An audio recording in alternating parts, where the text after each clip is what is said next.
Ada satu malam dalam kitab suci yang jarang dipahami sepenuhnya, malam ketika 185.000 tentara Asyur dimusnahkan dalam beberapa jam. Bukan oleh senjata atau strategi, melainkan oleh kuasa Tuhan melalui malaikat yang tak terlihat. Kisah ini berpusat pada Hizkia, Raja Yehuda, yang naik takhta di usia 25 tahun dalam kondisi kerajaan yang hancur secara rohani. Ayahnya, Akhaz, telah membawa bangsa itu jauh dari Tuhan. Berhala dan penyembahan pagan memenuhi negeri dan bait Allah rusak. Namun Hizkia berbeda. Ia memutuskan untuk memulihkan bangsa itu. Ia menghancurkan berhala-berhala, bahkan ular tembaga yang dahulu dibuat Musa karena telah disalahgunakan sebagai objek penyembahan. Ia memahami bahwa apapun yang menjauhkan umat dari Tuhan harus disingkirkan. Tuhan memberkati langkahnya. Yehuda dipulihkan, rakyat kembali berharap, dan kemenangan demi kemenangan terjadi. Namun Hizkia mulai berpikir bahwa ketaatan akan menjamin hidup tanpa kesulitan, dan ia keliru. Pada saat itu, Asyur adalah kekuatan terbesar di dunia, tak terkalahkan oleh bangsa manapun.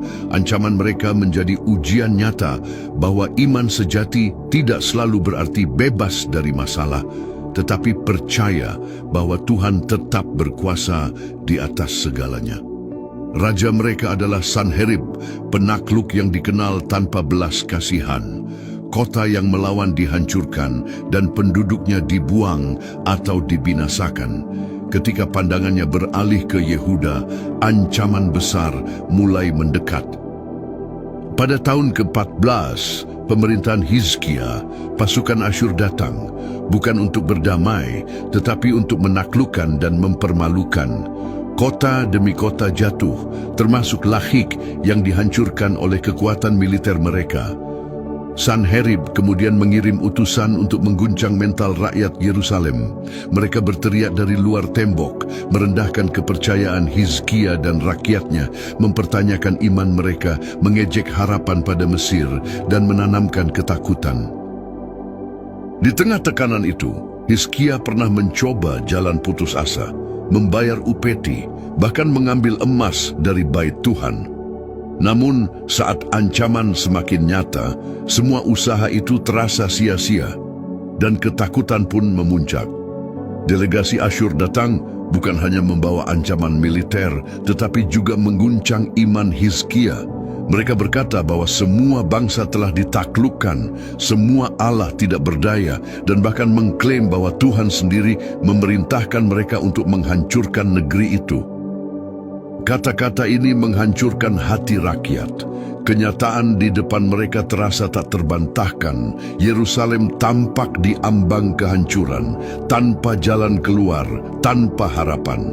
Namun Hizkia mengambil langkah yang berbeda. Ia tidak mengandalkan strategi perang atau kekuatan manusia.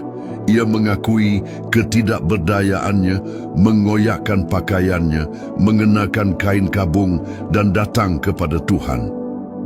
Disinilah letak inti iman sejati, bukan pada kekuatan diri, tetapi pada kesadaran bahwa satu-satunya harapan ada pada Tuhan. Hizkia kemudian mengutus orang-orangnya kepada Nabi Yesaya dengan pesan penuh keputusasaan. Hari ini adalah hari kesesakan dan penghinaan. Kami tidak memiliki kekuatan. Mungkin Tuhan akan mendengar dan menegur perkataan musuh. Hizkia tidak berseru hanya untuk keselamatan dirinya atau kerajaannya, tetapi untuk kehormatan nama Tuhan. Ia berkata bahwa musuh telah menghujat Tuhan dan mempermalukan umatnya. Ini bukan tentang dirinya, melainkan tentang nama Tuhan di antara bangsa-bangsa. Di sini, Hizkia mengubah krisis pribadi menjadi krisis rohani. Ia menempatkan kehormatan Tuhan sebagai pusat segalanya. Karena sikap inilah Tuhan bertindak. Melalui Yesaya, Tuhan berfirman, "Jangan takut. Ia akan mendengar desas-desus dan kembali ke negerinya, dan aku akan membuatnya jatuh di sana." Kemenangan tidak digambarkan secara spektakuler, melainkan melalui proses yang tampak seolah tidak terjadi apa-apa. Iman Hizkia diuji untuk tetap percaya meski keadaan terlihat sebaliknya. Namun, ketika Sanherib melihat Hizkia tidak menyerah, ia mengirim surat ancaman yang lebih keras. Ia kembali menghujat Tuhan dan menekan dengan ancaman penderitaan yang detail, kelaparan, kehausan, dan pedang. Surat itu menjadi bentuk teror psikologis yang mencoba menghancurkan iman. Sanherib menggambarkan pengepungan yang kejam. Orang-orang di dalam tembok akan menderita kelaparan, bahkan minum urin sendiri, lalu mati perlahan sementara dia menunggu di luar. Dengan penuh kesombongan, ia berkata bahwa tidak ada bangsa atau Tuhan yang mampu menghentikannya dan menantang apakah Tuhan Israel akan berbeda. Namun Hizkia merespons dengan cara yang berbeda. Ia tidak marah atau melawan secara manusiawi, tetapi membawa surat itu ke hadapan Tuhan di bait suci dan berdoa. Ia mengakui bahwa Tuhan adalah satu-satunya Allah, pencipta langit dan bumi. Ia juga mengakui bahwa bangsa-bangsa lain telah dihancurkan karena Allah mereka hanyalah buatan manusia. Yang menarik, Hizkia tidak meminta kemenangan militer.